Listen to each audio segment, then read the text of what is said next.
9 kebiasaan ibu Jepang saat memasak agar tidak perlu beres-beres terlalu lama. Sebelum lanjut, pastikan Moms semua klik tombol subscribe, share, dan like dulu ya, agar channel ini bisa lebih berkembang, bermanfaat buat lebih banyak teman-teman yang lain.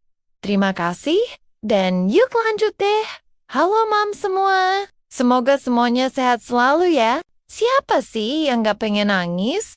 Berderai-derai tiap kali lihat tumpukan piring kotor setinggi Gunung Merapi. Padahal kita baru aja selesai masak buat makan siang. Rasanya baru aja mau napas lega. Mata udah sakit duluan. Lihat sisa tepung berceceran sama kuah santan yang nempel di mana-mana. Apalagi di zaman sekarang yang apa-apa serba mahal, termasuk harga waktu luang.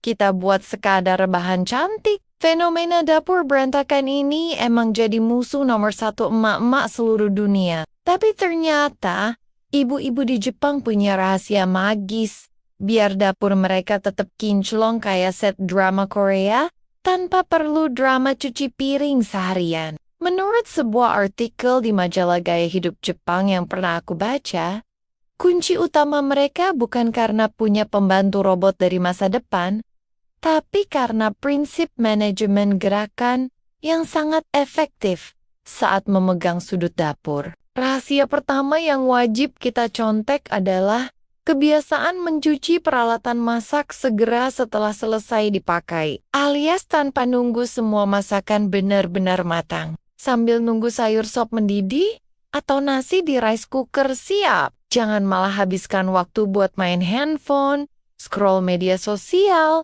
atau stalking diskonan di marketplace. Justru di momen jeda inilah waktu paling ideal untuk langsung mencuci talenan, pisau, atau peralatan lain yang tadi sudah dipakai, supaya tidak menumpuk dan jadi lebih berat dikerjakan nanti. Kebiasaan sederhana ini sering dianggap sepele, padahal dampaknya besar banget. Selain bikin dapur tetap rapi dan bersih sepanjang waktu, kita juga jadi lebih hemat tenaga dan waktu karena tidak perlu menghadapi tumpukan cucian setelah selesai masak. Bayangkan, kalau semua peralatan sudah menumpuk, rasa capeknya bisa double dan akhirnya malah menunda pekerjaan. Dengan mencicil sejak awal, pekerjaan terasa lebih ringan dan cepat selesai. Selain itu, dapur yang selalu bersih juga bikin suasana memasak jadi lebih nyaman dan menyenangkan. Kita jadi lebih semangat menyiapkan makanan untuk keluarga,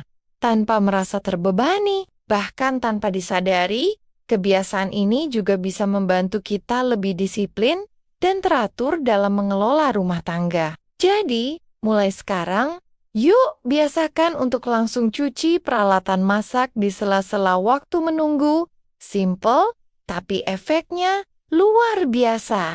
Tips kedua adalah menyiapkan semua bahan dalam satu wadah besar atau tray sebelum mulai menyalakan kompor, supaya proses memasak jadi lebih rapi, teratur, dan efisien tanpa harus bolak-balik mencari bahan yang tercecer. Dengan cara ini, semua potongan sayur, bumbu, dan perlengkapan sudah siap dalam satu tempat, sehingga Bunda bisa fokus memasak tanpa gangguan dan mengurangi risiko ada sisa potongan, bawang atau bahan kecil lain yang nyasar ke kolong meja atau sudut dapur yang sulit dibersihkan. Selain itu, kebiasaan sederhana ini juga membantu menjaga dapur tetap bersih dan higienis, menghemat waktu saat memasak, serta meminimalisir pemborosan bahan makanan yang sering tidak disadari. Dengan menyiapkan semuanya di awal, aktivitas memasak jadi terasa lebih ringan,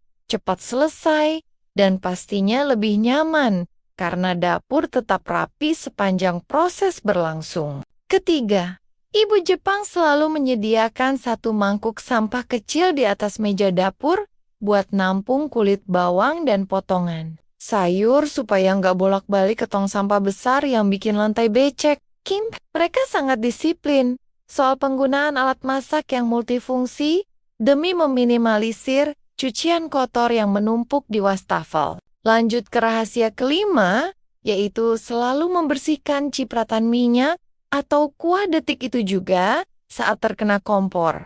Karena kalau sudah kering, noda itu bakal sekeras hati mantan yang susah dilupakan. Keenam, biasakan untuk mengelap sisa air di sekitar. Bak cuci piring pakai lap kering setiap kali selesai mencuci, biar area dapur nggak lembab dan tetap estetis dipandang mata. Rahasia ketujuh adalah mengembalikan botol bumbu ke tempat asalnya segera setelah dituangkan. Jadi nggak ada tuh acara botol kecap rapat bareng botol saus di atas meja saat kita mau makan. Kedelapan, mereka sering menggunakan alas kertas roti atau aluminium foil saat memanggang supaya loyang tetap bersih dan kita nggak perlu keluar tenaga ekstra buat nyikat kerak yang membandel.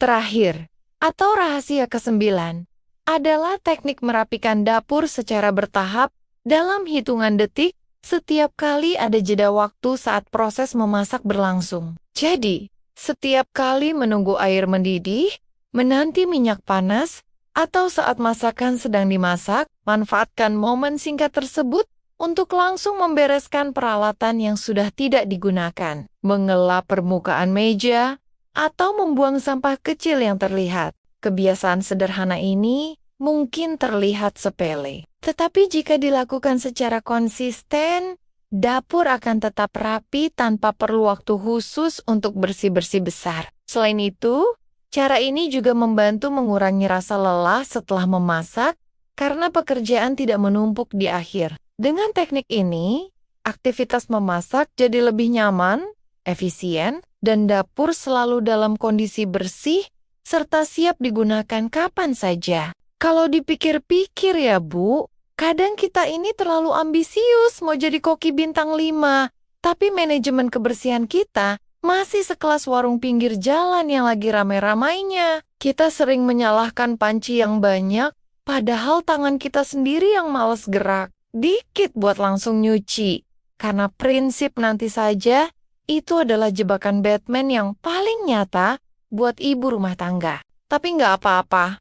Kita semua kan lagi belajar buat nggak jadi korban perbudakan cucian piring setiap hari di rumah sendiri. Mari kita mulai terapkan pelan-pelan gaya hidup rapi ala ibu Jepang ini, supaya sisa waktu kita nggak habis cuma buat ngomel di depan wastafel sambil megangin pinggang yang mau copot. Optimis saja Bu, kalau mereka bisa punya dapur rapi sambil tetap waras. Kita juga pasti bisa.